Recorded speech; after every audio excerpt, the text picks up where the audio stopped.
Welcome to The Explainer. Today we're unpacking a really fascinating framework that reveals exactly how processed food companies are held accountable for their marketing practices. We're going to be looking closely at the SASB standards, focusing specifically on their product labeling and marketing metrics.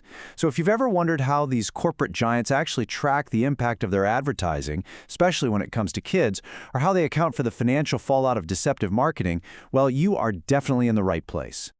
Just think for a second about the sheer volume of food commercials, sponsored posts, and product placements you scroll past every single day. Have you ever asked yourself, how do we actually measure the true cost of all this food marketing? You know, it's so easy to look at a billboard or a flashy internet ad and just see it as a piece of creative media. But behind the scenes, there are rigorous sustainability accounting metrics designed to track exactly who is seeing these ads and what happens when the claims on those ads cross the line into deception. Okay, let's dive into this. Here's our roadmap for today. First, the marketing accountability equation. Second, defining advertising impressions. Third, calculating ads aimed at kids. Fourth, promoting dietary guidelines. Fifth, calculating deceptive marketing losses. And finally, number 6, why this transparency matters. All right, let's kick things off with Section 1, the marketing accountability equation, beyond the billboard. Moving right along to Section 2, defining advertising impressions. Every view counts. So before a company can record on who they're targeting, they obviously need a standardized way to measure an advertisement's reach, right? According to the SASB standard, an advertising impression is strictly defined as a measure of the number of times an advertisement is seen, heard, watched, or read. I know, it sounds super simple, but this definition is incredibly broad by design. It's all about sheer, measurable exposure. It really doesn't matter if the consumer actively engaged with the ad or just, mindlessly scrolled past it while listening to a podcast. If it was delivered to their senses, boom, it counts as an impression. And this brilliantly illustrates the sheer scope of modern marketing. We aren't just talking about traditional television, radio, and print anymore.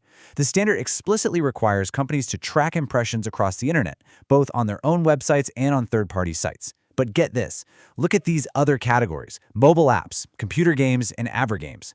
You know, those interactive games built specifically to advertise a product while you're just trying to beat your high score? It even extends to word of mouth, licensed characters, celebrity endorsements, and film tie-ins. The net is cast incredibly wide here. Okay, Section 3, calculating ads aimed at kids. The math made simple. Now, when looking at vulnerable demographics, we first need to figure out who actually qualifies as a child. Marketing practices that target kids are a massive area of public concern, so the reporting here has to be exact. The SASB standard states that the definition of children should be based on applicable jurisdictional laws and regulations. But here's the kicker. If an entity's jurisdiction has absolutely no specific legal definition of a child for advertising purposes, the baseline age is strictly set at 12 and under. They leave zero gray area to exploit. So how do they actually crunch the numbers? Here is the exact formula companies must use to find the percentage of advertising impressions made on children. Step 1. At the time of the media buy, determine the expected share of children in the audience, whether they're viewers, listeners, readers, or visitors. Step 2. Multiply that share by the expected total number of advertising impressions made. This gives you the number of impressions made specifically on kids. Step 3. Divide that number by the total overall advertising impressions made by the company.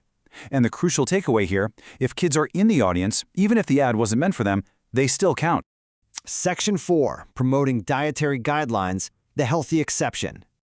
Interestingly, not all advertising directed at children is treated equally under the SASB framework. Companies must actually separately disclose the percentage of advertising impressions made on children that promote products meeting strict, quantitative dietary guidelines. So, a company is essentially forced to show their hand here. What percentage of their massive marketing push towards kids is actually promoting healthy, nutritious options versus standard processed foods?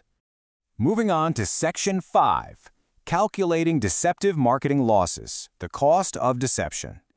So, what happens when marketing practices cross the line from just being persuasive to actually being deceptive?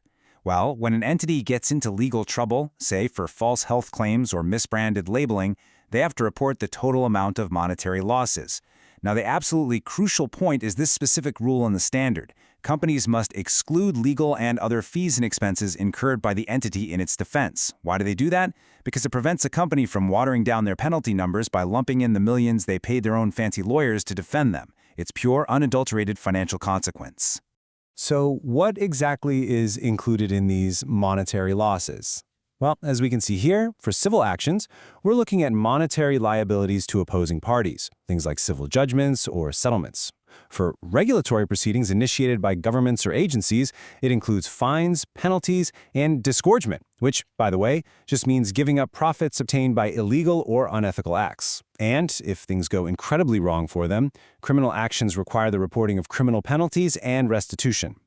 Every single dollar lost to these actions must be tallied up and reported. But SASB doesn't just let companies drop a massive multi-million-dollar loss number on a spreadsheet and hide behind it. No, they require qualitative reporting too. They literally have to tell the whole story. They must briefly describe the nature and context of the loss. Was it a guilty plea over nutrient content claims, or maybe a settlement for misbranded labeling? Furthermore, they must detail the corrective actions they took in response. Did they fire the marketing agency? Did they change their internal compliance processes? Did they implement new training? They have to spill the beans.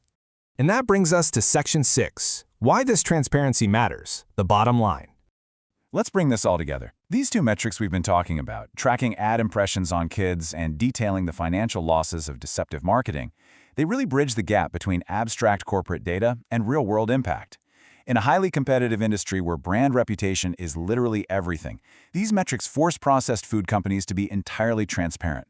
It forces them to quantify exactly how aggressively they're targeting vulnerable populations, whether they're actually promoting healthy diets when they do so, and precisely what it costs them when they mislead the public. It's pretty amazing.